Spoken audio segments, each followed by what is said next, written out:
আল্লাহ আমাদের সবাইকে ধৈর্য ধরার তৌফিক দান করুক। ফ্যামিলির সাথে যোগাযোগ নেই আজকে প্রায় 7টা দিন। একটা সেকেন্ডের জন্য যোগাযোগ করতে পারি না। তারা কিভাবে আছে, কোথায় আছে, খাচ্ছে কি খাচ্ছে না, কোনো ধরনের যোগাযোগ করতে পারিনি। দয়া করে আপনারা ফেনীতে বিদ্যুৎ লাইনের ব্যবস্থা করেন। আমরা যারা প্রবাসে আছি আমাদের আসলে টেনশন হচ্ছে, ফ্যামিলির সাথে যোগাযোগ তো করতেই পারতেছি না। তার উপরে একটু আগে একটা ভিডিও দেখলাম একজনের, আমাদেরই এলাকার একটা লাশকে এভাবে মাটি দেওয়া হচ্ছে।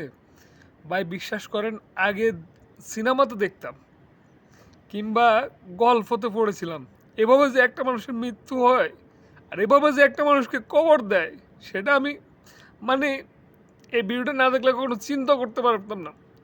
2-3 দিন আগে তরিক ভাই, ওনার বাড়ি হচ্ছে যাই বরিশালে গলাচিপা, উনি একটা পোস্ট করেছিল যে একটা লাশকে ওনারা বাসায় দিছে।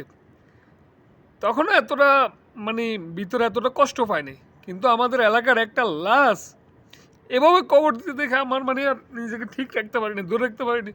এতটা কান্না পাচ্ছে, নিজের ফ্যামিলির জন্য এতটা চিন্তা হয়নি যে আমি একটা মানুষ আজকে মারা গেলে আমার কোথায় কবর দিবে।